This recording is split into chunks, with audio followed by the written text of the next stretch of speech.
The trickle-down effect is the belief that increasing the incomes of the well-off will benefit everybody in society, because as they get more money, they will spend creating jobs and investment elsewhere.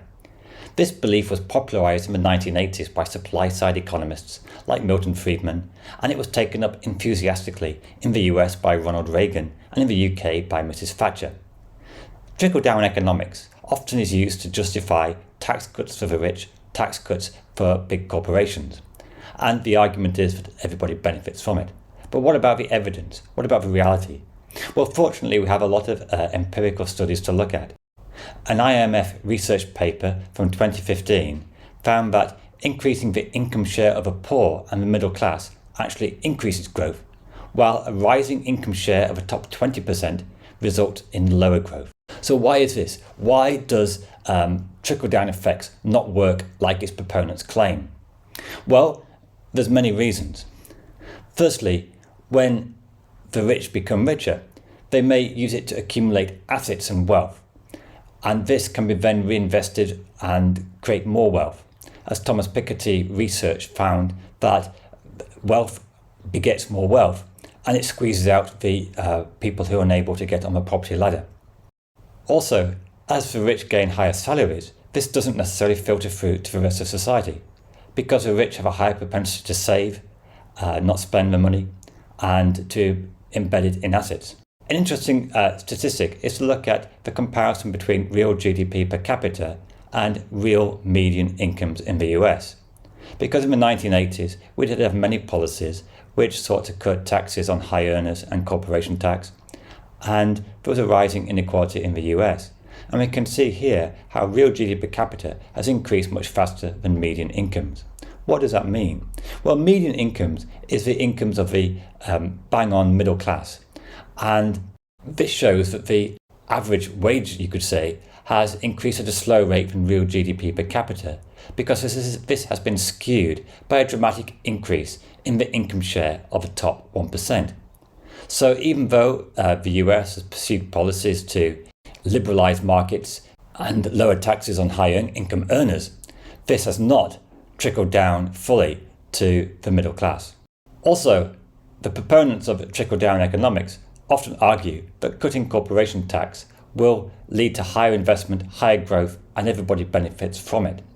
However, a research paper by the European Economic Review in 2022, they claim that our findings show corporation tax cuts have a zero effect on economic growth, with some variance for individual cases.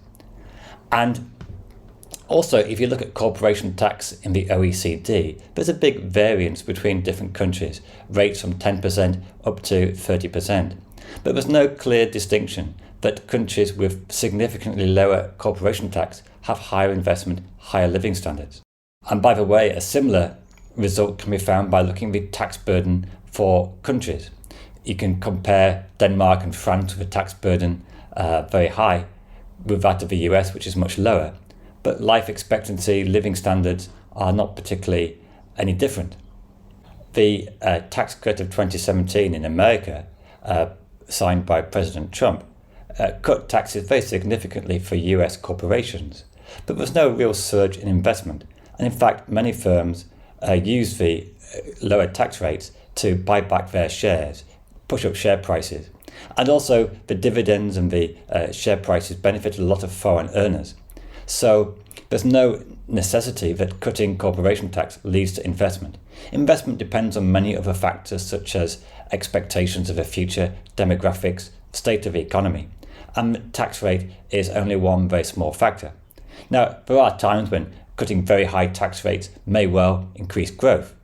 But the evidence from the UK and the US is that cutting corporation tax has very little, if any, impact on boosting investment and growth.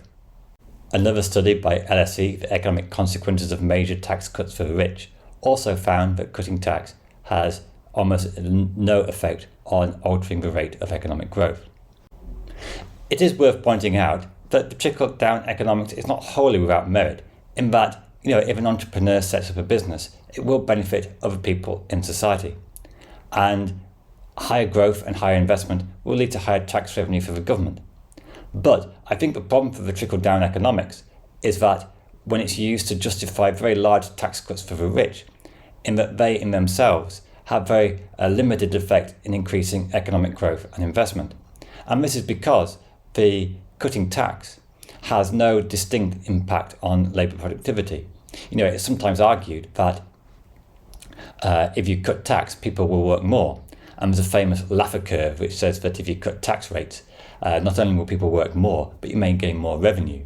But although this is quite appealing to politicians who think they can cut tax and get the best of both worlds, in reality, it only works at very, very high tax rates. So if you cut income tax from, say, 90 to 80%, then definitely there would be an increase in incentives.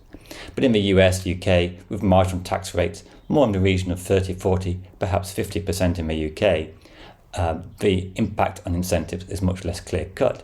And if you cut taxes, then some people may think, well, I can get my target income by working less. Why doesn't the trickle-down effect work like its proponents claim? Well, supposing you cut tax for a millionaire, what does he do with that extra money? Does he spend it on creating jobs? Well, some may be spent, but a millionaire tends to have a very low marginal propensity to consume. Basically, in layman terms, it means they just save it. They don't need to spend lots of money. So it may go into their bank account and just sit there, not create income and employment. Secondly, it may be spent abroad, buying imports or going on foreign holidays. Thirdly, it may be used to purchase assets, because when you're a millionaire and you've got most of the things you want, what else do you do with savings? You buy assets, which maybe rise in value, so you buy property.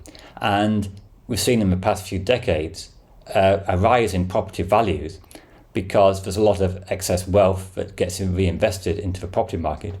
But this, in fact, creates problems for young people because house prices have risen faster than earnings.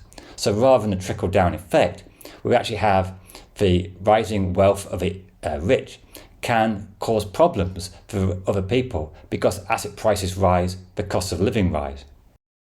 Also, another factor to bear in mind is monopoly power. If you cut tax for big corporations, then they're not necessarily working in competitive markets and they don't feel the same pressures to invest to remain competitive, because with monopoly power they can easily make profits. So when corporation tax is cut and they get a big increase in after-tax profits, it may just be saved. So a lot of big multinationals have billions and billions of pounds saved in offshore bank accounts.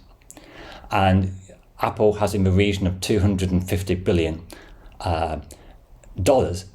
saved in offshore bank accounts because it's so profitable, it doesn't know what to do with it. And this doesn't benefit the average person in society because the government aren't even getting any tax revenue from it, because some multinationals are able to avoid paying the usual corporation tax rates. It also depends on the person in question. So, for example, Bill Gates became a multi-billionaire, and then at some point he decided to give a lot of his money away to charity. So there you can see evidence of a trickle-down effect in operation, because he is starting to spend his wealth, and it is starting to trickle down to the rest of the world. But on average, most billionaires aren't like Bill Gates in spending and sharing their wealth. Huge amounts of assets are deposited around the world and they're not trickling down to anybody else. Also, as the IMF study suggests, that a better way to increase economic growth is to try to increase the incomes and opportunities of those on low incomes and middle incomes. Because when a low income person gets an increase in income, say from a higher minimum wage, then this will trickle down to the rest of the economy, because people struggling to make ends meet will definitely be willing to spend this money, and this will create more employment and more jobs. And also, it's a much more effective way to improve living standards, because when a millionaire gets more money, it doesn't really make them any happier because they have more than they need anyway.